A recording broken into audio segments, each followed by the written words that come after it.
Pessoal, bem-vindo à aula número 9 de Direito Público e Privado, né? Hoje a gente vai tratar de codificação, personalidade, capacidade, bens móveis e imóveis, pessoa jurídica, direito das obrigações, adimplementos e inadimplementos, extinção das obrigações, contratos, classificação, modalidade de contrato, compra e venda, permuta, locação e empreitada. Então isso é direito público e privado, certo?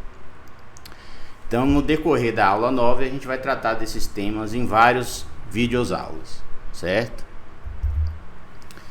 Então, codificação. O fenômeno da codificação, ele vem de Napoleão, mas sempre já existiu várias tábuas de leis, né? Código de Hammurabi, a Lei das 12 Tábuas. Então, durante a história humana, a codificação sempre foi usada para quê? Para dar segurança jurídica, para permitir que todos soubessem o que estava sendo regulado, ninguém pudesse ignorar a lei, né? A lei fosse aplicada a todos. Então a escrita, ela foi um instrumento de difusão do direito, porque ao escrever o direito, normatizar e criar códex, né, jurídicos através da história, a perspectiva é que todos saberiam, todos aplicariam e todos poderiam ser exigidos ao cumprimento da lei, certo? E sempre foi um fenômeno de busca de legitimação do direito, era que ele fosse legislado e de conhecimento de todos, para que ninguém dissesse que não cumpriu porque não sabia, né? Tanto que existe um princípio na introdução do direito, na lei de introdução ao direito, que ninguém é dado dizer que deixou de cumprir o direito por desconhecê-lo, senão essa seria uma defesa usada por todos. Então a codificação, a busca por tornar a lei segura, previsível e de entendimento inequívoco, ou seja, todo mundo tem o mesmo entendimento da lei porque tem um corpo jurídico a ser consultado, né? Um códex, sempre determinou o entendimento de segurança jurídica. Para os sistemas de relacionamento das leis vigentes, vários foram criados durante a história humana, tais como o Código de Hammurabi, a Lei das 12 Tábuas, os 10 Mandamentos, a Carta de João Sem Terra. Então a codificação pretende, ao juntar todas as leis sobre determinado tema, dar sistematicidade, segurança jurídica e racionalidade ao sistema legal, certo? Então o direito público e privado, ele vai usar o código, porque existe, por exemplo, no direito privado, o Código Civil, e no direito público, o Código Tributário, né? O Código Tributário Nacional. O direito administrativo, por exemplo, não tem código. São leis esparsas especiais, e parte da doutrina entende que é melhor assim, porque se codificasse, a necessidade de mudar o código o tempo todo faria com que ele perdesse sua sistematicidade. Então, em vez de fazer um código que tivesse que ser reformado de ano em ano, porque as leis administrativas mudam o tempo todo, faz o que? Leis especiais, não é? Mais específicas, e que a tendência é que elas sejam mantidas e mudadas pontualmente através de projetos de lei, certo? Em vez de formar uma comissão para discutir o código, ou seja, o projeto de maturação de um código, né, onde vai se sistematizar todas as leis de uma determinada área do direito, é muito custoso, muito demorado, em vista da especialidade do direito, do surgimento de novas áreas e necessidade de leis especiais para casos especiais, acabou se optando no direito administrativo que não existe um código de direito administrativo, certo? Existem leis especiais, diplomas legais que tratam sobre vários assuntos. Processo administrativo, lei de concessão e permissão e autorização, lei de licitação, né? Lei do processo administrativo, lei de improbidade administrativa, estatuto do servidor. Então cada um tem sua lei especial e é direito administrativo. Tem um corpo de princípios, princípios constitucionalizados, mas não existe um código de direito administrativo. Então durante a formação da humanidade, a história da civilização, veio a Lei das 12 Tábuas, que é uma lei romana, os 10 Mandamentos, que é a lei bíblica, né? A Carta de João Sem Terra, em 1200, que os senhores de terra, na perspectiva de serem abusados ou retirados seus poderes aleatoriamente pelo rei, forçaram o rei a assinar uma carta uma carta constitucional determinando que ninguém poderia perder seus direitos sem o devido processo legal e sem que existisse uma acusação penal expressa anterior, né, de uma lei aprovada, né, de uma lei que todos conhecessem, para evitar o quê? Arbitrariedade. Então a codificação pretende juntar todas as leis sobre determinado tema, dar sistematicidade, segurança jurídica e racionalidade ao sistema legal. Os dois melhores exemplos que a gente tem é o Código Civil e o Código Tributário Nacional, não é?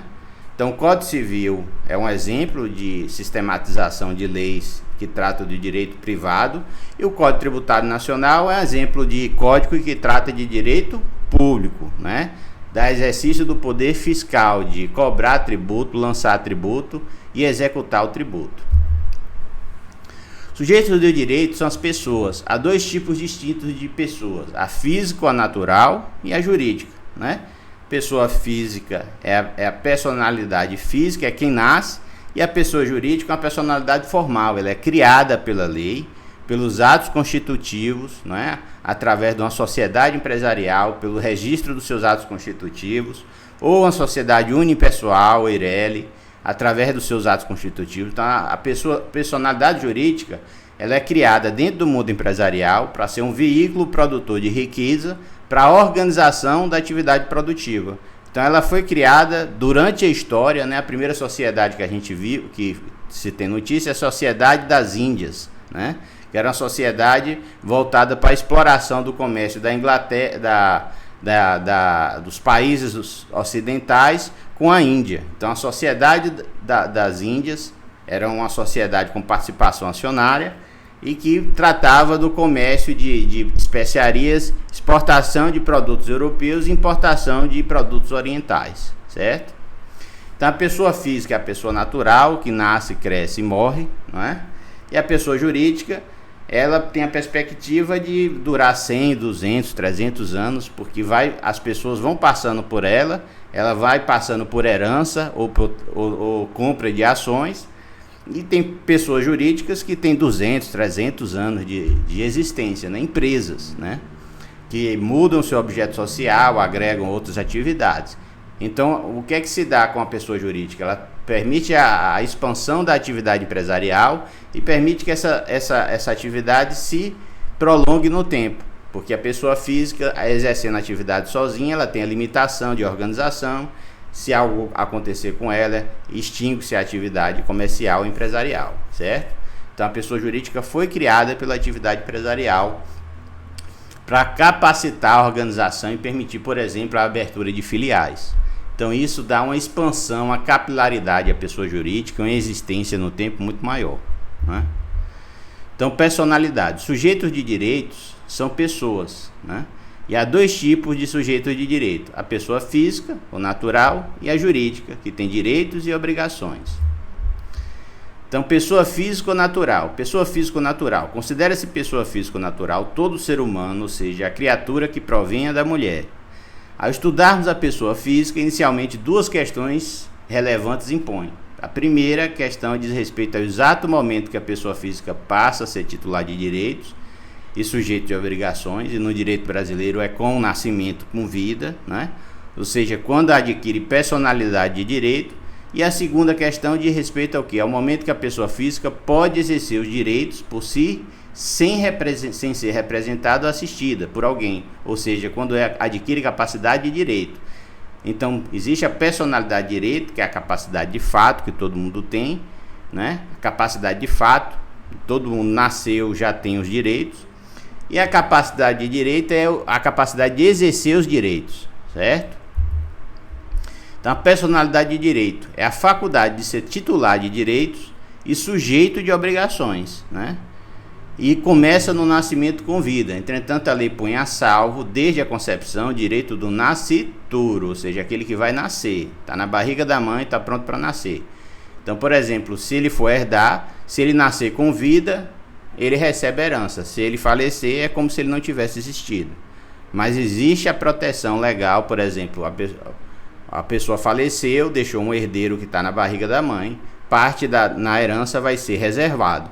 Se ele nascer com vida, ele herda. E ao herdar, ele pode transmitir para outras pessoas ou para a própria mãe, certo? Então, acima exposto, conclui que é de grande importância definir com precisão o início da personalidade de direito da pessoa. Em consequência, os conceitos de concepção de nascimento com vida assumem papel relevante para saber se a pessoa tem capacidade, personalidade de direito, né? E aí ele vai ter capacidade de fato, que é ter direitos e obrigações, né?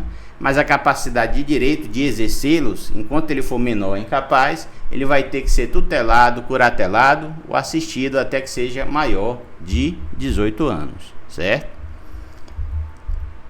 Então, a personalidade, concepção, é o momento da junção do óvulo com a espermatozoide, formando o ovo que se aninhará no útero, onde se desenvolverá. Então, nascimento com vida. Nascer significa a passagem do nascituro da vida intrauterina para a vida extrauterina. Nascer com vida significa que o ser expirou, ou seja, recebeu ar nos pulmões. Então, como é que se sabe que ele nasceu com vida?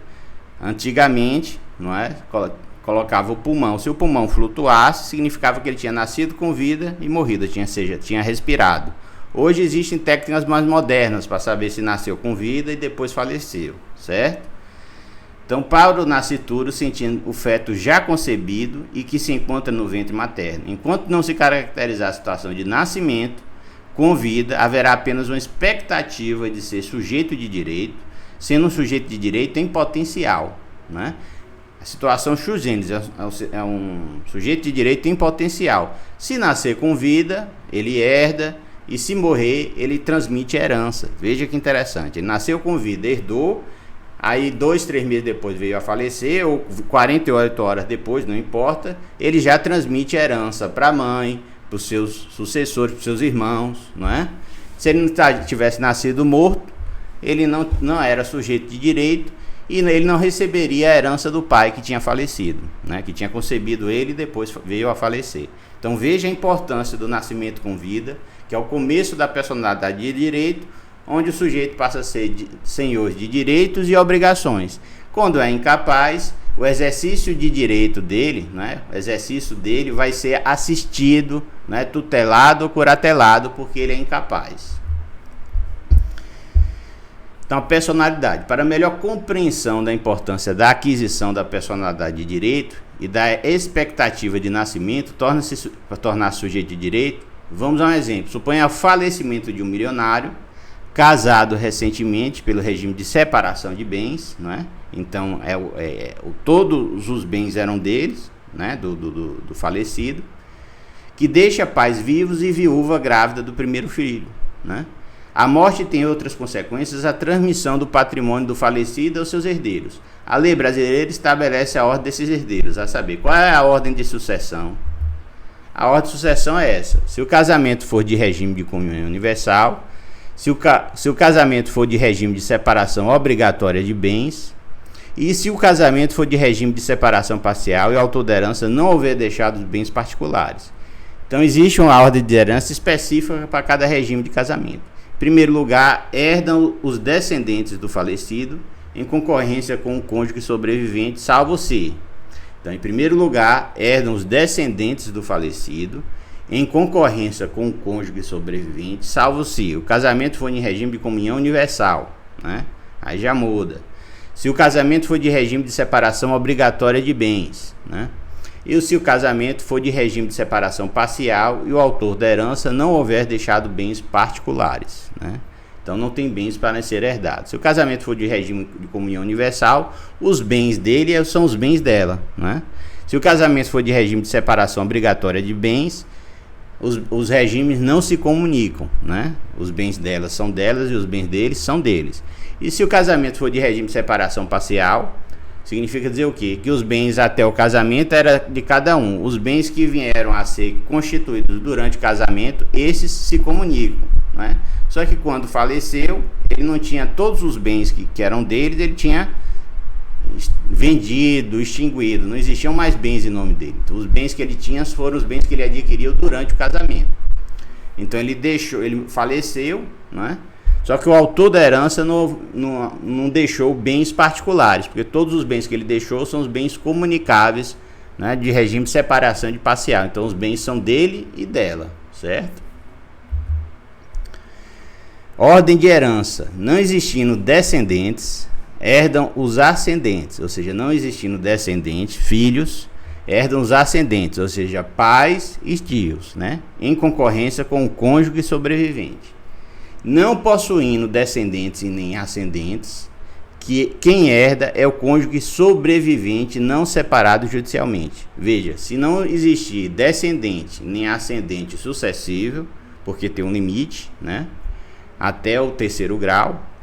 Então, se não existir nem ascendentes nem descendentes, aí herda quem? O cônjuge sobrevivente não separado judicialmente.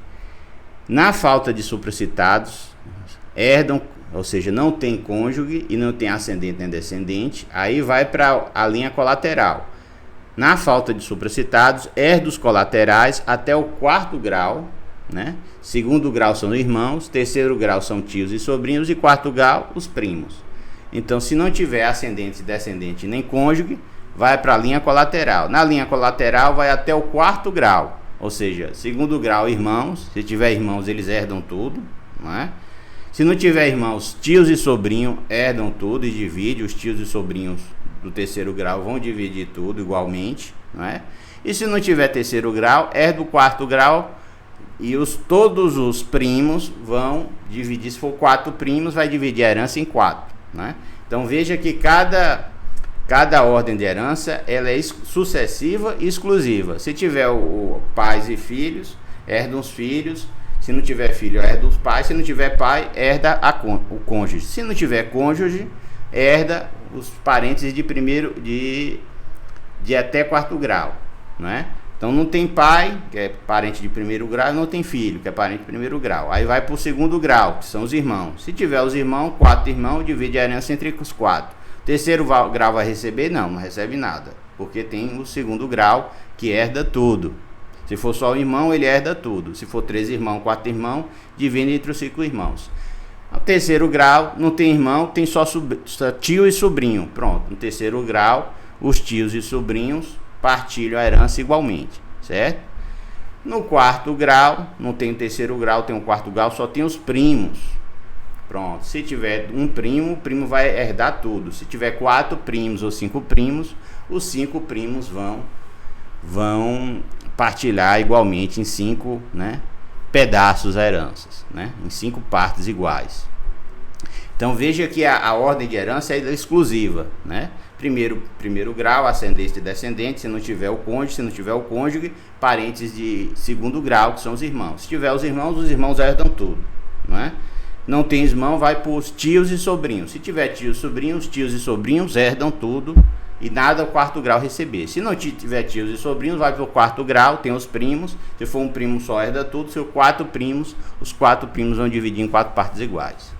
Então, na falta enumerada, quem fica com o patrimônio do falecido é o município do Distrito Federal. Veja que até o 4º grau era parente sucessivo. A partir do 5º não é. Se tiver só parente de 5º grau, quem vai herdar é o município ou o Distrito Federal, localizado nas respectivas circunscrições da herança, ou a União quando situada em território federal. Veja que é o município e o Distrito Federal e a União participa da linha sucessória com exclusão dos parentes de 5º grau. Então a linha sucessória vai até o 4º grau, né? A partir do 4º grau, se não tiver parentes de 4º grau, quem é que sucede? Município, Distrito Federal e União, se os bens estiverem no território, né? Então, na concorrência com os descendentes, o cônjuge sobrevivente, se for ascendente dos herdeiros, caberá um quinhão igual ao dos herdeiros, não podendo ser inferior a 25% da herança. Então, na concorrência com os descendentes, ao cônjuge sobrevivente, se for ascendente dos herdeiros, ou seja, pai e mãe dos herdeiros, caberá um quinhão igual ao dos herdeiros. Ou seja, ele vai herdar, se for 4 filhos, o cônjuge entra como se fosse 5º filho, certo? Divide a herança por 5. Na concorrência com os ascendentes em 1º grau, ao cônjuge tocará 1/3 da herança. Se for filhos, ele herda igualmente. Se for ascendentes, ou seja, os pais, aí o cálculo muda, ele vai herdar pelo menos 1/3. Se for filhos, pelo menos 25%. Se for pais, ele vai herdar pelo menos 1/3 da herança e o pai vai ficar com 2/3. Cabe-lhe a metade desse se houver só um ascendente ou se maior for aquele grau, né? Então, na concorrência com os ascendentes, em primeiro grau, os pais, o cônjuge tocará 1/3 da herança. Cabe-lhe a metade desta se houver um só ascendente, ou seja, se tiver 2 pais, os 2 pais recebem 2/3, o cônjuge recebe 1/3, certo? Se for um pai só, aí a metade será da esposa e a outra metade do pai ou da mãe sobrevivente, certo?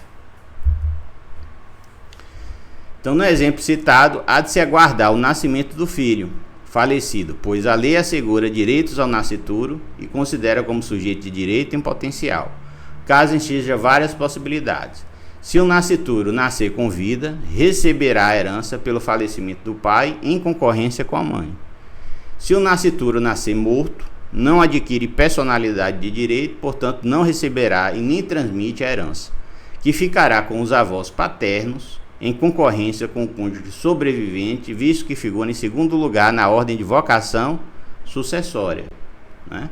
Então, no exemplo acima citado, há de se aguardar o nascimento do filho falecido, pois a lei assegura direito ao nascituro e o considera como sujeito de direito em potencial. Caso enseje várias possibilidades. Se o nascituro nascer com vida, receberá a herança pelo falecimento do pai em concorrência com a mãe, certo? Se o nascituro nascer morto, não adquire personalidade de direito, portanto não recebe nem transmite herança, que ficará com os avós paternos em concorrência com o cônjuge sobrevivente. Se for 2 pais paternos, ela recebe 1/3. Se for um pai só ou uma mãe só sobrevivente, ela recebe metade, certo? Se nascer vivo, receberá a herança, porém se vier a falecer no segundo subsequente ao nascimento, a herança passará à mãe. Então ele nasceu, herdou, né? Herdou, e aí tinha ele e a mãe, era 50% dele, 50% da mãe. Aí ele veio a falecer, o que era os 50% dele passou para mãe, porque ele faleceu, certo? Então poderá haver dúvida quanto ao fato do recém-nascido ter vivido ou não. Por um instante, para dirimir essa dúvida, poderá ser realizado o exame médico denominado dosimetria hidrostática pulmonar, que consiste em colocar o pulmão do falecido no recipiente, com água a temperatura de 15 a 20 graus. Se o pulmão flutuar, é porque inspirou e nasceu com vida. Portanto, tornou-se titular de direitos e sujeito de obrigações. Caso os pulmões não flutuem, é prova de que nasceu sem vida. Se nasceu sem vida, a personalidade não formou, ele não herda e nem transmite a herança para a mãe, certo?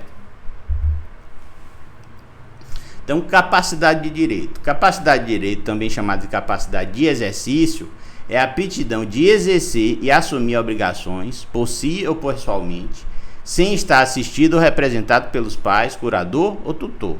Então ele tem a capacidade de fato, porque ele nasceu, ele recebe direitos e obrigações, mas a capacidade de direito é a capacidade de exercício. Capacidade de fato de receber direitos e obrigações, todo mundo que vive e nasce tem, é a capacidade de fato. A capacidade de direito é a capacidade de exercitá-los, né? Então, o que é que diz a doutrina? Capacidade de direito, chamada de capacidade de exercício, é a aptidão de exercer direitos e assumir obrigações por si ou pessoalmente, sem estar assistido ou representado pelos pais, curador ou tutor. Então, ser titular de direitos, sujeito de obrigações, é ter personalidade de direito. Entretanto, o fato de poder exercer esse direito por si só, pessoalmente, constitui situação diversa, que denominamos de capacidade de direito ou de exercício, né? Então, capacidade de fato é a capacidade de ter direitos. Todo mundo que nasce e vive tem capacidade de fato. Capacidade de direito ou capacidade de exercício é de exercer esses direitos sem tutor, curador ou tutor. Isso a pessoa só vai ter se ele for maior e capaz. Aí ele sozinho pode assinar contratos, pode contrair obrigações, pode assinar contrato de trabalho, pode fazer concurso, porque ele já é maior de idade, certo? Essa capacidade de direito ou de exercício. Capacidade de fato, nasceu com vida, todo mundo tem. É receber direitos e transmitir direitos, né? Por exemplo, uma criança que acabou de nascer pode vir a falecer e transmitir direitos de herança, né? Porque tem capacidade de fato. Capacidade de direito só quando é maior de idade, né? Ou se for menor incapaz, ele vai exercer esses direitos através de representante legal através da tutela, curatela ou assistência. Se a incapacidade for absoluta, ele vai ser assim até vir a morrer, ele sempre vai ter um tutor ou um curador, a vir a falecer. Se ele for menor de idade, quando ele tiver a maioridade, ele recebe a capacidade de exercício ou de direito e ele sozinho pode contrair obrigações, assinar contrato, né? Porque enquanto ele é menor de idade, esses contratos são absolutamente nulos até 16 anos e dos 16 aos 18 são relativamente nulos, certo? Então até os 16, qualquer contrato que o incapaz assinar é absolutamente nulo. Dos 16 aos 18 é relativamente nulo. E a partir dos 18, qualquer contrato que ele assinar, ele é maior, é capaz. Qualquer contrato que ele assinar de trabalho, de compra e venda, está valendo porque ele é maior de idade, certo? Então a lei não estabelece de forma direta o momento exato do início da capacidade de direito, porém o faz de forma indireta, ao enumerar as incapacidades. Assim, a pessoa terá capacidade de direito ou de exercício se não possuir nenhuma das incapacidades previstas na lei. Então, o que é que a lei faz? A lei diz o seguinte, ó, tais pessoas são incapazes. Pronto. Se você não está naquela lista de absolutamente incapazes, você pode ser relativamente capaz, que você é menor de idade. Se você passou dos 18 anos, você passa a ser absolutamente capaz. Então tem uma lista de relativamente incapaz e absolutamente incapaz. Se o ser humano não está na lista de absolutamente incapaz ou relativamente incapaz, então ele tem capacidade. Então a capacidade é definida por exclusão. O Código Civil entendeu que deveria regular quem era incapaz absolutamente e quem tinha capacidade relativa. Se você ou cidadão ou a pessoa não está na lista de incapacidade absoluta, que é o menor de 18 anos, não é? Ou absolutamente incapaz, e o relativamente incapaz, que é a pessoa que vai dos 16 aos 18, ou usuário de droga, uma pessoa acamada, que está em coma, que não pode prestar, não é sua vontade, esse aí é absolutamente incapaz. Qualquer ato que se impute a ele é nulo. Então as relativamente incapazes estão lá, não é? O ébrio habitual, ou a pessoa com doença que o torna relativamente incapaz, o menor de idade de 16 aos 18 anos. Se você não tiver nessa lista, você é absolutamente capaz. Então a capacidade é definida por exclusão. Existem os absolutamente incapazes, menores de 16 anos, e as pessoas com deficiência mental severa. Existem os relativamente capazes, que é do 16 aos 18, ébrios habituais, e pessoas com doença mental, mas que o tornam relativamente capaz e não absolutamente. E quem não tiver nessa lista de absolutamente incapaz e relativamente incapaz, tem a capacidade total, certo? Então, capacidade de direito, capacidade absoluta, incapacidade relativa. Quem são os absolutamente incapazes? São os menores de 18 anos, absolutamente incapazes, menores de 16 anos, os privados do necessário discernimento para enfermidade ou deficiência mental.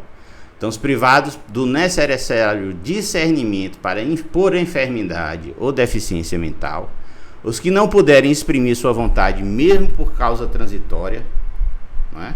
Então, a pessoa está impossibilitada de exprimir sua vontade, a pessoa está internada no hospital, está em coma induzido, ele é absolutamente incapaz. Isso é feito para proteger ele, porque enquanto ele está nessa situação, ele não pode, não é? Ele não pode praticar atos da vida civil. Qualquer atos que lhe sejam imputados são absolutamente nulos, porque a presunção é que ele está incapacitado, absolutamente incapacitado, ainda por causas transitórias, porque ele está em coma induzido, ele está se recuperando de uma lesão cerebral, ele fez uma cirurgia na garganta, ele está acamado, né? Então não está em condição de conversar e manifestar. Ele pode estar consciente, mas não tem como ele se manifestar, porque ele foi operado, ele está com movimentos do braço e da perna paralisado, né?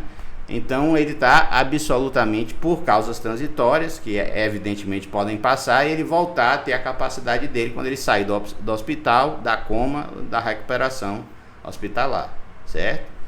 Então quem são os absolutamente incapazes? Menores de 16 anos, os privados do necessário discernimento por enfermidade e deficiência mental, os que não puderem exprimir sua vontade, mesmo que por causa transitória, não é? Então, capacidade de direito, incapacidade absoluta ou incapacidade relativa.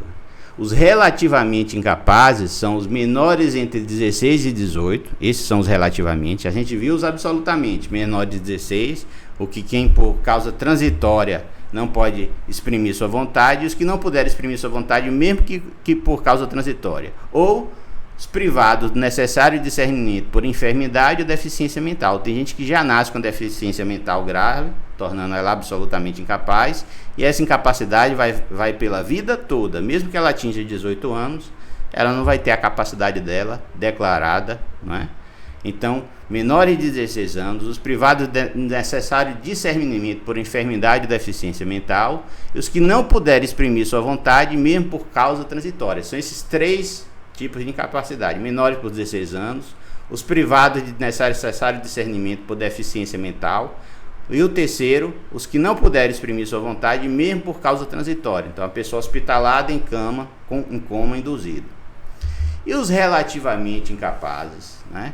São os menores entre 16 e 18 anos, os ébrios habituais, os viciados em tóxicos e os deficientes mentais de discernimento reduzido, porque tem deficiente reduzido que ele tem um certo entendimento, mas não tem a capacidade absoluta, né? Então a incapacidade dele é relativa. Os excepcionais sem desenvolvimento mental completo, incapacidade relativa. Ele se relaciona, ele tem entendimento do mundo, mas ele não tem discernimento para assinar contrato, para contrair direitos, para trabalhar, não é? Os pródigos, que são pródigos, são pessoas gastadoras, que não têm responsabilidade com dinheiro, então são os pródigos. Por fim, a capacidade dos índios é regulada por legislação especial, certo? Então, antes eles eram ditos como relativamente incapazes, né? E agora a legislação do índio é que trata da capacidade do índio. Se o índio se aculturar, ele vai ter capacidade plena e absoluta, certo? Se ele ficar na tribo sem se aculturar, ele é tutelado pelo serviço indígena. Aí é uma outra situação.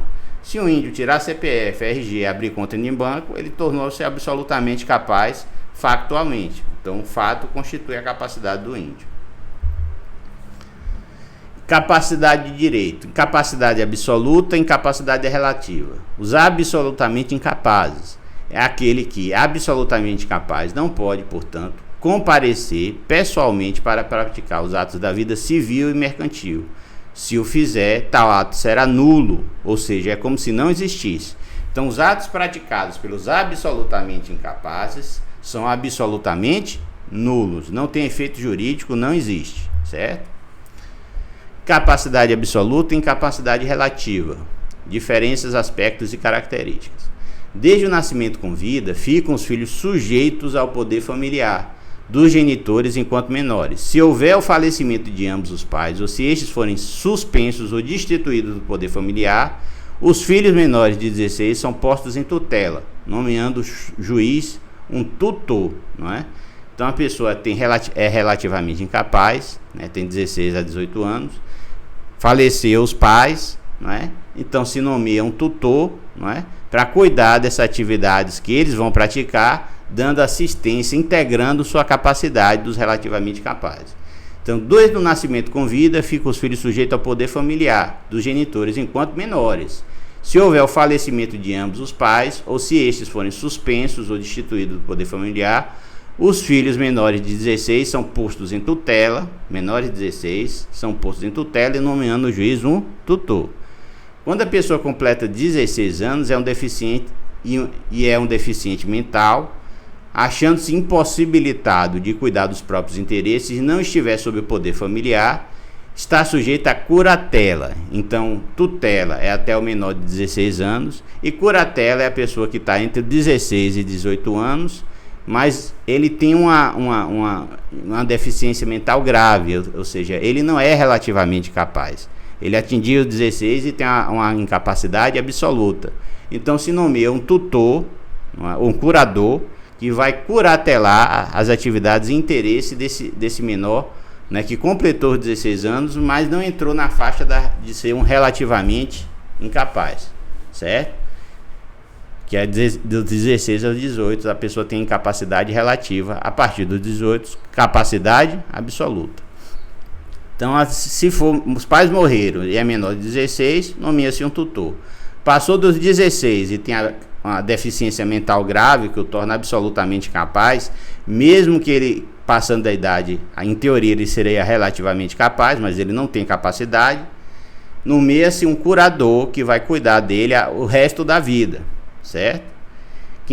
Quem nomeia o curador é o juiz. Portanto, os incapazes estão protegidos por 3 institutos: poder familiar, tutela e curatela, certo? Então, nomeia o curador, o juiz, portanto, os incapazes estão protegidos por 3 institutos: poder familiar, tutela e curatela. Menores de 16 anos. Esses menores têm direitos, porém não poderão exercê-lo pessoalmente, devendo ser representado pelo pai ou pelo menor. Menores de 16 são absolutamente incapazes, certo? Eles têm a tutela, o pai e a mãe é que praticam os atos em seu benefício. Eles não têm capacidade de praticar ato no seu próprio nome. Se praticar, esses atos são nulos, não tem efeito. Então ninguém vai contratar com menor de 16. Quem contrata em favor deles, em benefício deles, é o pai, a mãe, seu responsável ou o tutor, certo? Se o menor de 16 tiver que outorgar a procuração para advogado, por exemplo, poderá fazê-lo por seu representante legal, o que assinará a procuração em nome do seu representado, né? Então imagine que ele tem que lutar por uma herança ou entrar com ação de paternidade, ele é menor de idade, então ele tem o tutor dele que vai assinar a procuração representando os interesses do menor. Então o tutor assina pelo menor de 16, que é absolutamente incapaz. Esses menores são tradicionalmente chamados de menores impúberes, menores de 16 anos, certo? Então o Código Civil usa a expressão genérica ao referir-se à falta de discernimento para os atos da vida civil, compreensiva de todos os casos de insanidade mental permanente ou duradoura. Estes são chamados privados do necessário discernimento por enfermidade e deficiência mental. Esses são absolutamente incapazes, tal qual os menores de 16 anos, que também são absolutamente incapazes. Então, os privados do necessário discernimento por enfermidade ou deficiência mental são absolutamente incapazes. Então, o Código Civil usa a expressão genérica a referir-se à falta de discernimento para os atos da vida civil. Ele não tem como praticar os atos da vida civil porque ele não entende o que está praticando. Então, compreensiva de todos os casos de insanidade mental, permanente ou duradoura, caracterizada por grave alteração das faculdades psíquicas. Então, esses são absolutamente incapazes porque eles estão privados do necessário discernimento por enfermidade ou deficiência mental. Enfermidade é uma má formação, né? Ele nasceu com uma má formação cerebral, enfermidade, ou ele nasceu com o cérebro correto, mas com deficiência mental, ele tem um QI baixo, né? Então ele é absolutamente incapaz e o Estado faz isso não é contra ele, mas para preservar os interesses deles e proteger ele da própria condição que ele nasceu, que é uma pessoa com discernimento, sem o necessário discernimento por enfermidade ou deficiência mental, certo? Esse aí é absolutamente incapaz. Então, para a caracterização de uma pessoa portadora de deficiência mental, né, ou má formação psíquica, é precisa a declaração judicial de sua incapacidade. Então, mediante a propositura da ação de interdição, a ação própria, a ação de interdição, cuja sentença será inscrita no registro de nascimento do interditado, para que todos saibam, para que ninguém alegue que não sabia que ele era incapaz, não é? E para que todo mundo que queira negociar, né, seja informado, porque as pessoas não sabem, né? Às vezes, fulano de tal existe, tem CPF, tem RG, mas não sabe que ele é absolutamente incapaz, não é? Por falta de discernimento por enfermidade ou por deficiência, a pessoa não sabe. Mas se ela for procurar no registro civil, vai estar lá, né, a incapacidade, porque já teve uma ação de interdição. Então a ação de interdição é para declarar um fato. Significa dizer o quê? Que mesmo que a pessoa pratique atos como absolutamente incapaz, são nulos, independente da pessoa saber ou não. Não precisa da ação. Essa ação é só declaratória. Ela vai declarar um fato que já está constituído no direito pela norma jurídica, certo? Mas se faz a ação de interdição para regularizar essa situação e nomear um curador que vai cuidar dos interesses, né, do absolutamente incapaz. O tutor, no caso do menor, incapaz, não é? E o curador, no caso da pessoa com enfermidade ou deficiência mental grave, que o torne sem discernimento para as práticas da vida civil. Então, além da publicidade da imprensa local, para inteiro conhecimento de todos, é nulo o ato praticado pelo enfermo ou deficiente mental depois dessas providências. E até anteriormente também é nulo, não é? Depois da providência é absolutamente nulo. Antes da providência, se a pessoa era absolutamente incapaz, o ato vai ser declarado nulo, porque o vício já existia quando aquele ato foi praticado. Então essa é uma sentença declaratória constitutiva. Ela constitui um tutor e um curador e ela declara uma condição pré-existente que já existia. Ela não constitui a pessoa incapaz a partir da lei. Se algum ato foi praticado por um absolutamente incapaz, esse ato é nulo. A ação é só para declarar a nulidade, certo? Então a ação de interdição é a ação declaratória do fato, que é a deficiência ou enfermidade, constitutiva da situação dos poderes do tutor e do curador, certo? A velhice ou a senilidade por si só, é bom entender isso, não é causa de limitação da capacidade, salvo se motivar um estado de patológico que afete o estado mental. Então não é porque a pessoa ficou velha, ficou senil, que ela é absolutamente incapaz ou relativamente capaz. O que vai determinar isso é sua forma de agir e de se comportar na sociedade. Então a velhice ou senilidade por si só porque a pessoa ficou velha, não diz que ela é incapaz. Não é causa de limitação da capacidade, salvo se motivar um estado patológico que afete o estado mental, Alzheimer, doenças da velhice e aí por diante. Então, os privados não é necessário discernimento por enfermidade ou deficiência mental. Os que não puderem exprimir sua vontade, mesmo por causa transitória. A expressão também genérica não abrange as pessoas portadoras de doença ou deficiência mental permanente, referidas no inciso anterior, mas as que não puderem exprimir sua vontade por causa transitória ou em virtude de alguma patologia, embriaguez habitual,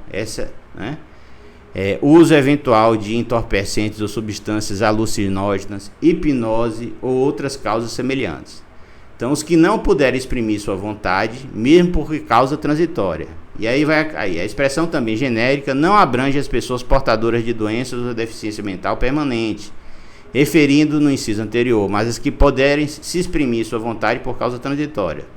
Os que não puderem exprimir sua vontade por causa transitória, ou em virtude de alguma patologia, embriaguez não habitual, uso eventual de entorpecentes ou substâncias alucinógenas,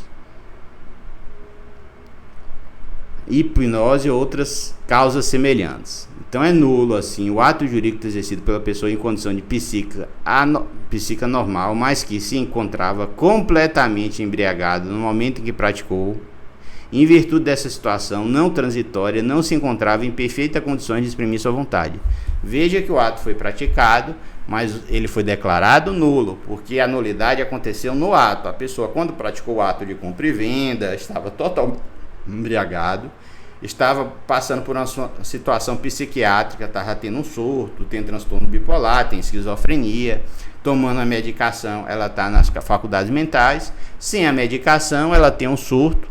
E aí, aquele ato que ela praticou vai ser declarado absolutamente nulo, porque ela não estava em condições de discernimento, né? Então, os privados do necessário discernimento por enfermidade ou deficiência mental. Os que não puderem exprimir sua vontade, mesmo por causa transitória. Então, um é o deficiente mental, não é? E o outro é os que não puderem exprimir sua vontade, mesmo por causa transitória. Porque, assim, a pessoa está absolutamente bêbada, né? E aí o ato que ele praticar é nulo. Ele pode ter sido embebedada para praticar esse ato, né? Ela está sob efeito de drogas, né? Ou ela tem alguma doença e estava num surto psicótico e vendeu a casa, vendeu o carro. Aquele ato é nulo. A pessoa se aproveitou da situação de incapacidade relativa, né? Ou absoluta, no caso. A pessoa não tinha discernimento do que estava fazendo. Aquele ato é nulo, certo? E os relativamente incapazes? A gente viu por último aqui, são os usuários de droga, os ébrios habituais, são os que não puderem exprimir sua vontade, mesmo por causa transitória. Os ébrios habituais, os usuários de droga, as pessoas com doença mental grave, não é? São os absolutamente incapazes. Agora a gente vai para os relativamente incapazes, né? As pessoas relativamente capazes poderão praticar alguns atos da vida civil, mas não todos. São indivíduos que se situam entre os de integral inaptidão e os de perfeito desenvolvimento intelectual. Então o Código Civil criou, tem os absolutamente incapazes, os absolutamente capazes, e entre esses dois, os que são absolutamente capazes e os que têm capacidade total, existem os relativamente incapazes. Então os maiores de 16, menores de 18, não é? Os que têm capacidade relativa, não é? Capacidade relativa, ou seja, capacidade reduzida de entendimento, mas ainda tem capacidade. Então essas pessoas vão ser relativamente incapazes, né? Então alguns atos da vida civil, mas não todos, são indivíduos que se situam entre os de integral inaptidão e os de perfeito desenvolvimento intelectual, de modo que a lei procura tão somente suprir a deficiência parcial que lhes peculiar, que é impedindo apenas a prática de certos atos, como por exemplo os atos de alienação, para os pródigos, né? Então os pródigos, ele pode praticar vários atos da vida civil, só não pode vender seus bens. Ele pode alugar, né? Mas vender ele não pode. Então, para esse ato específico, o pródigo está impedido de praticar o ato, venda de bens, porque ele é pródigo, né? Ele não tem consciência de que se ele vender os bens, ele vai ficar na miséria. Então, tem uma interdição relativa aí para o pródigo, né? Que determinada maneira como deve praticar os outros atos, né? Então essa incapacidade relativa, onde a pessoa tem capacidade, mas não tem uma capacidade completa. Quem são eles? Menores de 16, maiores de 16 e menores de 18. Então os menores com idade entre 16 e 18 são chamados de menores impúberes. A lei nesse caso admite que o indivíduo já tenha atingido um certo desenvolvimento intelectual que não basta para lhe dar o inteiro discernimento de tudo que lhe convém no negócio. É suficiente, entretanto, para possibilitar-se atuar pessoalmente na vida civil. Então, maior de 16 e menor de 18 é relativamente incapaz. São os menores com idade entre 16 e 18 anos, são chamados de menores púberes. A lei, nesse caso, admite que o indivíduo já tenha atingido um certo desenvolvimento intelectual, que se não basta para ele lhe dar o inteiro discernimento de tudo que lhe convém nos negócios, é suficiente, entretanto, para possibilitar-lhe atuar pessoalmente na vida jurídica, certo? Então os menores púberes, maior de 16 e menor de 18, ao praticar o ato jurídico, não mais será representado pelos pais ou tutor, mas sim assistido por seus pais ou tutor, que lhe aconselhará na realização do ato desejado. Então, maior de 16 e menor de 18 tem capacidade relativa. Ele não é representado pelos pais, tutor e curador. Ele é assistido, porque ele tem a capacidade relativa, certo? Se o menor público contrai obrigações desassistido por seu representante, ela é passível de anulação. Então, se ele tem capacidade relativa, os atos dele não são absolutamente nulos, que é os menores de 18, né, os absolutamente incapazes, os que têm deficiência mental grave, né? Esses são absolutamente incapazes. O que estava ébrio habitual, usuário de droga, absolutamente incapaz, né? Os menores de 16 e 18, aí a gente vai ter o quê? Relativamente incapaz. Se ele praticar o ato sem assistência do seu pai, mãe, tutor, curador, supervisor, esse ato não vai ser absolutamente, ele vai ser relativamente nulo. E só vai ser anulado se comprovar que abusaram da capacidade ainda que relativa, não é? E teve prejuízo ao menor de 16, o maior de 16 e menor de 18, que ainda não tem a capacidade absoluta, não é? Porque ele não tem 18 anos. Então, se o menor público contrai obrigação desassistido por seu representante, ela é passível de anulação pelo próprio menor por seu representante e, obviamente, só será anulada se resultar prejudicial a incapaz.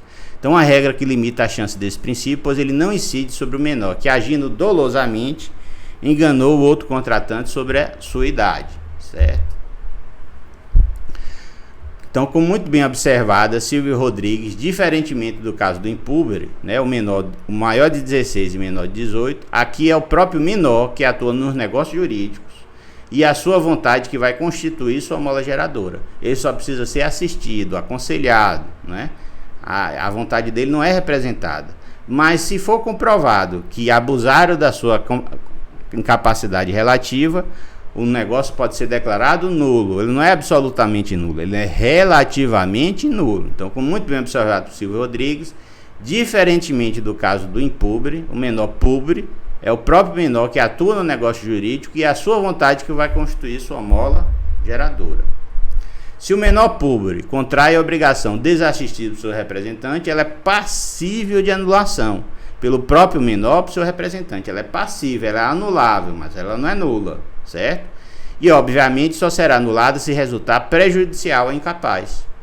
Entretanto, uma regra que limita o alcance desse princípio é que ele não incide sobre o menor que, agindo dolosamente, enganou o outro contratante sobre sua idade, se passando por maior.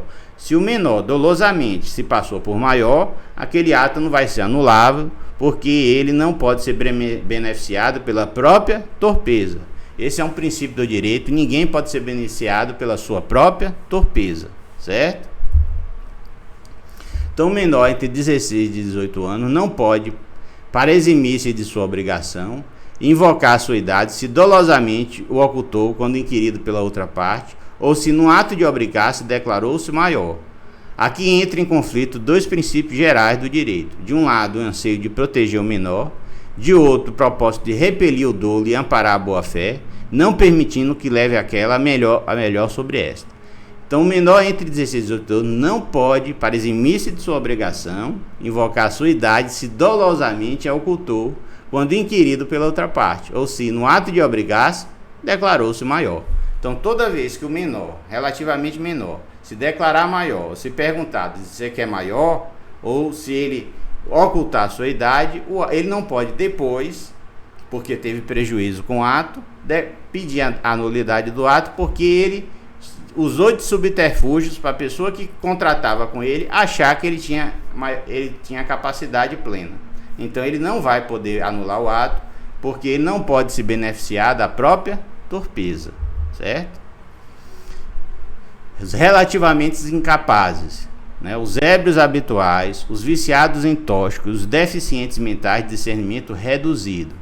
Então, tem os ébrios habituais, os viciados em tóxico e os deficientes mentais de discernimento reduzido são relativamente incapazes. Então, somente os alcoólatras e os toxônicos, os viciados no uso e dependentes de substância alcoólica entorpecente, são considerados relativamente incapazes. Então, usuários de drogas e os alcoólatras, eles são absolutamente incapazes? Não, eles são relativamente incapazes.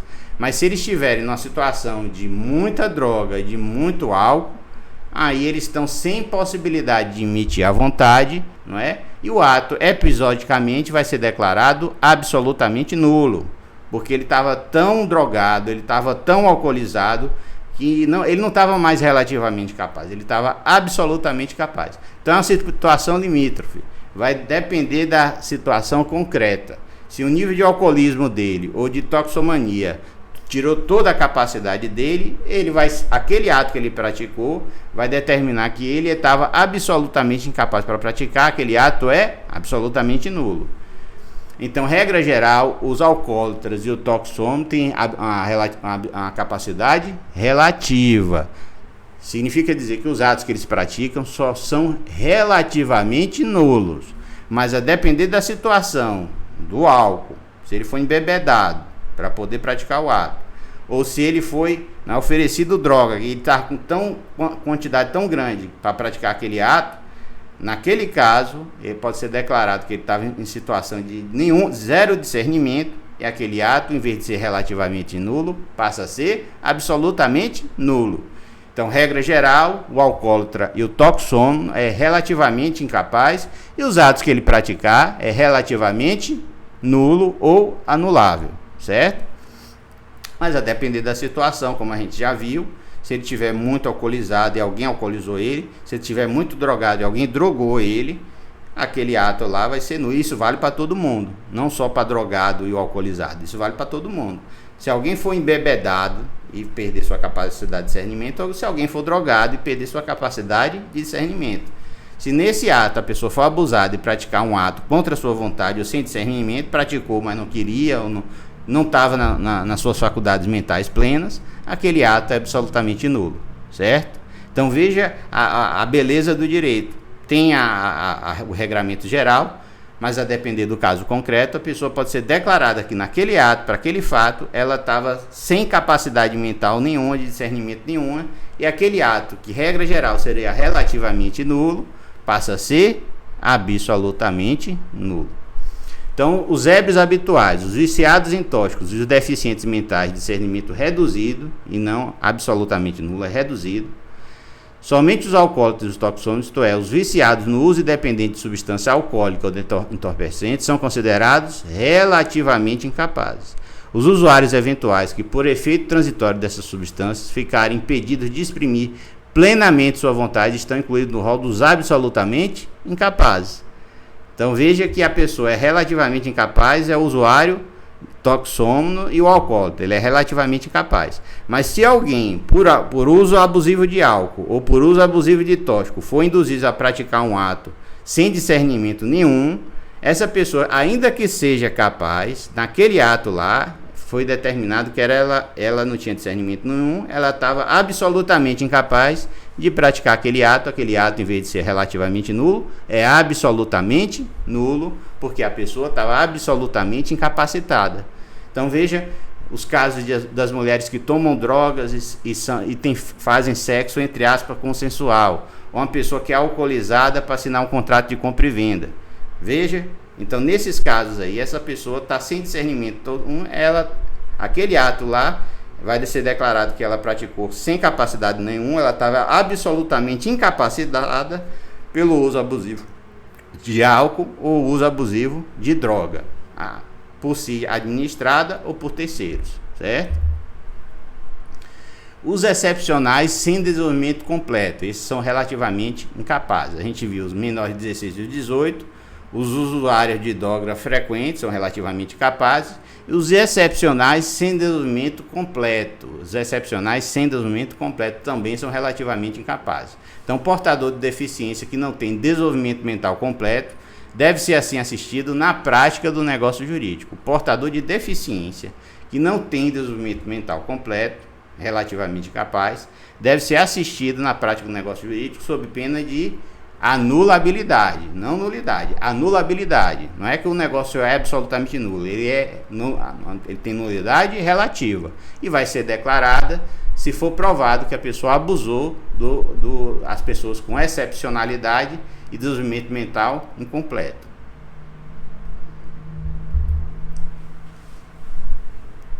Então, ao comentar esse dispositivo, o professor Silvio Rodrigues assim se manifesta.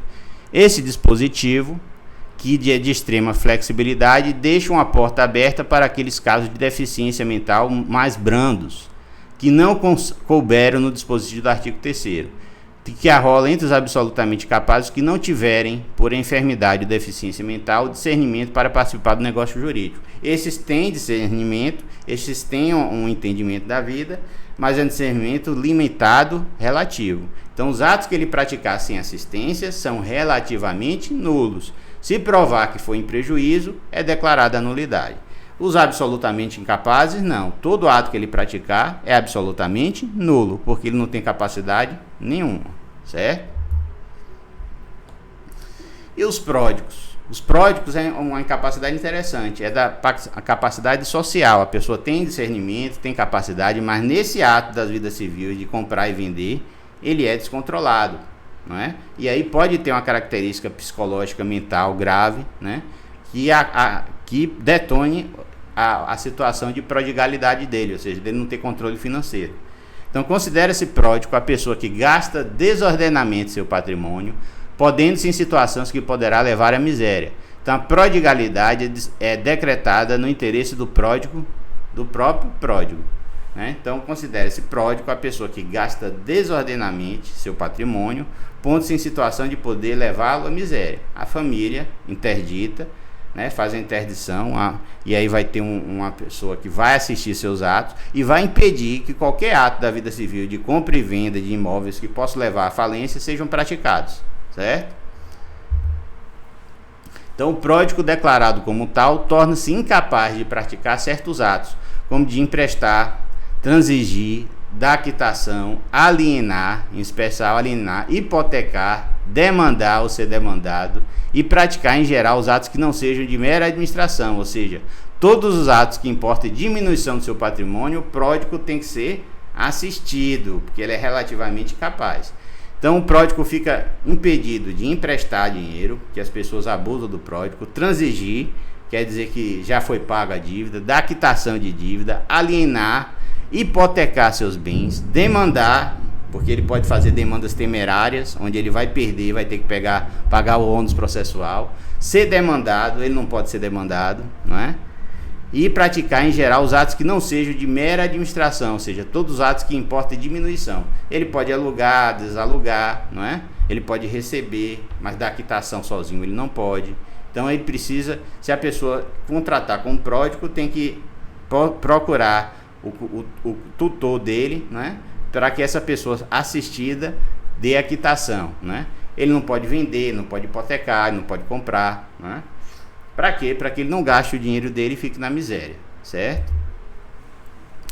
Então o pródigo declarado como tal torna-se incapaz de praticar certos atos, e o juiz vai dizer quais são eles, como de emprestar, transigir, dar quitação, alienar, hipotecar, demandar ou ser demandado, certo? Entretanto, poderá praticar todos os demais atos da vida civil, como casar, exercer a profissão e os atos de mera administração do patrimônio. O que é mera administração?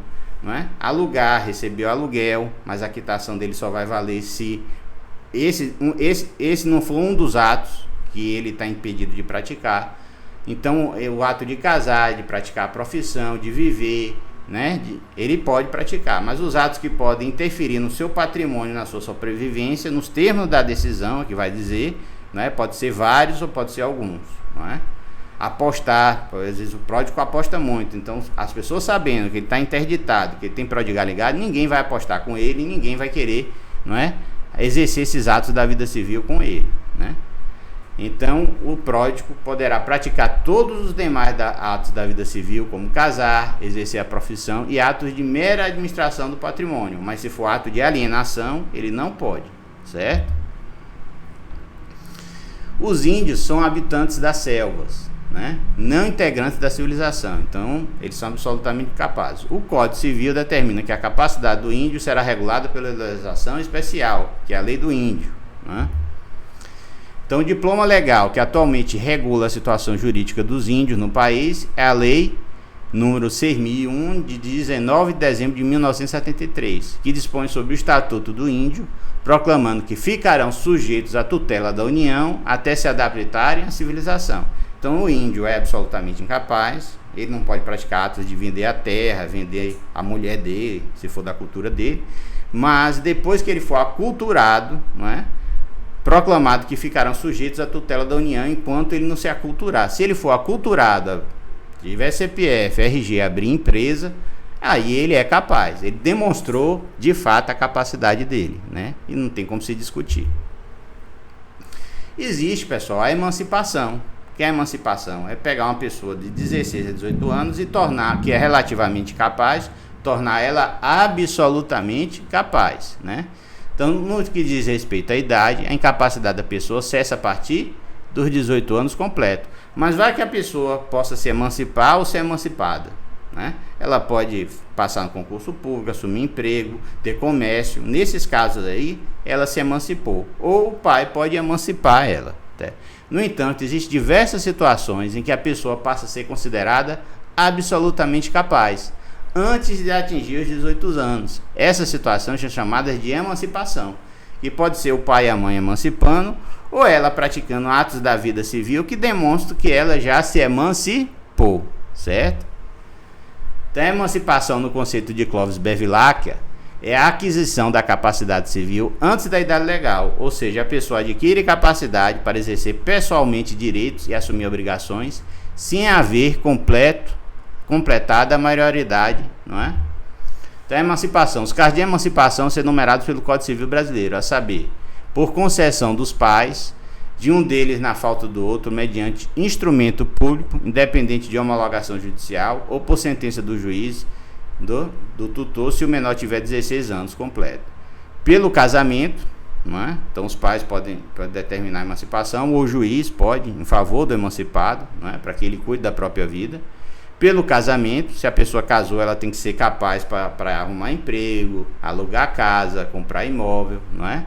Então ela não pode casar e continuar incapaz. Então, pelo casamento, a partir de 16 anos, ela se torna absolutamente capaz.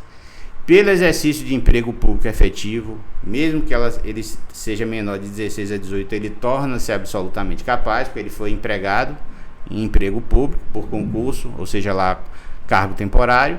E pela colação de grau em curso de ensino superior. Se ele for menor de 16 e 18, ele colar grau, para exercer a atividade profissional dele, tem que ser capaz, não é?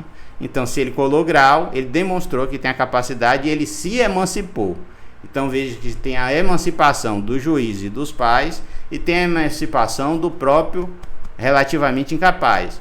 Quando ele casa, quando ele exerce emprego público efetivo, não é? Ou pela colação de grau em curso de ensino superior, certo? Então, os casos de emancipação são enumerados pelo Código Civil, a saber, pelo estabelecimento civil ou comercial, ou pela existência de relação de emprego, desde que, em função deles, o menor de 16 anos completos tem economia própria. Então, se ele abrir um comércio, praticar atos, ele se emancipou.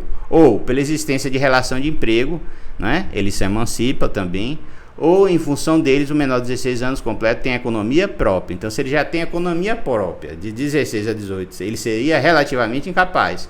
Mas pelo fato, ele se emancipou porque ele abriu um estabelecimento civil comercial, ou ele determinou a existência de relação de emprego, e a partir disso ele começou a sobreviver sozinho, certo? Então, por concessão dos pais ou de um deles, na falta de outro, mediante instrumento público, não é? Então, a emancipação por vontade dos pais depende sempre de menor ter completado 16 anos, não é? Então, o menor não tem direito a exigir sua emancipação, muito menos pedi-la judicialmente, pois trata-se de uma concessão que só os pais podem conceder após dosar a capacidade do filho, lembrando que a emancipação há de ser concedida sempre no interesse do menor.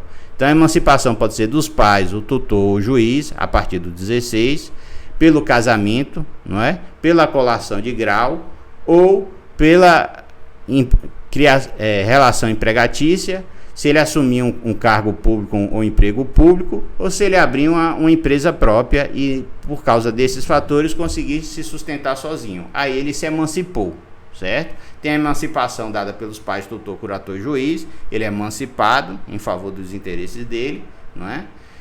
E ele pode se emancipar se ele casar, se ele arrumar emprego público, se ele abrir emprego, não é? E em vista desses fatores, ele conseguir se sustentar sozinho. Nesse caso, ele se emancipou. Casamento, emprego público, abrir empresa ou emprego particular, não é? E ele se emancipa sozinho. O fato determina e prova que ele tem capacidade absoluta, certo? Esse é o fato de emancipação do menor. Então, por concessão dos pais, um deles na faltou. Para considerar a emancipação, os pais deverão ir ao tabelionato de notas e solicitar a lavratura de uma escritura pública de emancipação e, em seguida, registrá-la no cartório de registro civil, onde foi feito o registro de nascimento do menor. Isso é a emancipação pelos pais, certo? Para conceder a emancipação, os pais deverão ir ao tabelionato de notas e solicitar a lavratura de uma escritura pública de emancipação. Em seguida, registrá-la no cartório de registro civil, onde foi feito o registro de nascimento do menor, né? Pelo casamento. O casamento automaticamente emancipa o cônjuge, porque eles têm que praticar os atos da vida civil, alugar, vender e comprar. Então, se antes do casamento os meios foram menores, com o casamento eles passam a ser capazes de maneira irreversível. Vale dizer, caso o cônjuge venha separar-se judicialmente ou divorciar-se, não ocorrerá o que? A revogação da emancipação. Então, quando a pessoa se emancipa, ela emancipa-se absolutamente, não tem volta, não é? A condição de relativamente incapaz. Só pode se emancipar os maiores de 16 e os menores de 18. Quando a gente trata de uma emancipação, é essa faixa etária, maiores de 16 e menores de 18. Como é que ele pode se emancipar? Casamento, emprego público, não é? Terminar uma faculdade, exercer uma atividade privada de emprego privado ou abrir um estabelecimento comercial. Aí o menor de 16 a 18, ele se emancipa praticando esses atos: casamento, emprego público, emprego privado, abertura de empresa, certo? Ele se emancipa porque ele provou a capacidade de se manter, tá ok? Então a lei fixa a idade nupcial dos 16 anos para os cônjuges. Contudo, no caso de ocorrer a união sexual e a menor de 16 engravidar, o pedido de superveniente de idade cabe ao juiz, estando os interessados de acordo, o juiz autorizar o casamento. Então, regra geral, a pessoa só pode casar aos 16. Mas se ela estiver grávida, o juiz pode autorizar o casamento em prol da criança, da família e daí por diante, certo? A lei fixa a idade nupcial, 16 para os cônjuges. Contudo, no caso de ocorrer a união sexual e o menor de 16 anos engravidar, a pedido do suprimento de idade cabe ao juiz. Estando os interessados de acordo, o juiz autorizará o casamento. Regra geral, a pessoa só pode casar a partir dos 16 anos. Pelo exercício de emprego público efetivo. Então, todo menor que passar a exercer emprego público efetivo obterá a emancipação. Aqui, como no caso anterior, a emancipação dá-se-á automaticamente, pelo simples fato de tomar posse no cargo público efetivo. Então, ele passou em concurso público, a partir dos 16, ele emancipou-se. Ele perdeu o cargo público, ele não volta a ser relativamente incapaz. Lembra? Quando se emancipa, dos 16 aos 18, a emancipação é absoluta e ela é dali para frente, certo? Uma vez acontecida a emancipação, a pessoa não regride para relativamente incapaz. Ela se emancipou, a partir dali, ela deixa de ser relativamente incapaz e ela não volta mais, mesmo que ela dissolva o casamento, ela perca o emprego efetivo do cargo público, né? Ela venha a se formar e depois fique comprovado que ela não se formou, né? Que o diploma era falso. Ou seja, esses fatos posteriores não voltam a pessoa ao estado de relativamente incapaz, certo? A capacidade, uma vez adquirida, ela não é perdida, certo? Pela colação de grau em curso superior. Então a pessoa tem 16 a 18 e ela, antes da idade de 18, ela cola grau, ela se torna absolutamente capaz. Então a emancipação pela colação de grau em curso superior dificilmente ocorrerá nos nossos dias, porque a maioria das pessoas conclui com maior de 18 anos. Mas se isso acontecer, o indivíduo estará automaticamente emancipado. Então hoje, como a maioria dos cursos demora mais do que 5 anos, né? A pessoa não entra com 16, entra com 17 e 18. Então, durante o curso, ela se emancipa, não é? Quando final do curso, ela já está com 19, 20 anos. Mas se acontecer, se ela se formar antes dos 18, ou seja, 17 e meio, e ela recebeu o diploma, ou aos 17, ela se emancipa automaticamente, porque se ela concluir o curso, ela é capaz e ela vai exercer a atividade profissional dela, ela tem que ter capacidade plena e absoluta. Pelo estabelecimento civil ou comercial, ou pela existência de relação de emprego, desde que em função deles tem economia própria. Então, o menor contando com pelo menos 16 anos e estabelecendo civil e comercial, ou mantendo relação de emprego, desde que em razão deles tem economia própria, também se emancipa, certo? O menor se emancipa se abrir uma empresa, né? Ou pela existência de relação de emprego privado, a gente viu de concurso público, desde que em função deles, emprego privado e a abertura de comércio, ele consiga ter economia própria, ele se emancipou, certo? Então, o menor, contando com pelo menos 16, estabelecendo civil ou comercialmente, ou mantendo relação de emprego privado, desde que em razão deles tenha a economia própria, também emancipa-se. Então, pelo estabelecimento civil ou comercial, pela existência de relação de emprego, desde que em função deles tenha economia própria. A atividade civil é aquela ligada à mera prestação de serviços, sem envolver transação de bens ou mercadorias. A atividade comercial é aquela de intermediação entre a produção e o consumo, com habitualidade, visando lucro, e a atividade exercida pelo comerciante. Então, ele pode ser profissional liberal, sapateiro, não é? Abrir um comércio de... trabalhar como prestador de serviço, e ele vai se emancipar, pedreiro, né? Se ele já tem os recursos dele, ele se emancipou pela essa atividade. certo? Se ele abrir um comércio também, ele se emancipou, mesmo que esse comércio seja factual, ele não tenha ido na junta e aberto uma pessoa jurídica, não importa, esse comércio dele vai emancipar ele, certo? Nesse passo, o legislador do Código Civil não foi feliz na redação do item mencionado, pois o próprio Código eliminou a distinção entre atividade civil e comercial, englobando-as como atividade empresarial. Então, hoje não existe essa distinção entre atividade civil, que é o profissional liberal, e atividade comercial, que é através de empresa, né? E isso está superado porque hoje existem microempresários, empresários individuais, que existe atividade liberal e tem tratamento empresarial e tributário, e é tratado como uma empresa, não é? É empresa, não é como se fosse empresa, é atividade empresarial, paga tributo, paga, né, contribuição e por aí adiante, pode contratar funcionário. Então, para que o menor possa comprovar sua emancipação, nesse caso, será necessário provar perante o juiz o exercício de atividade com economia própria.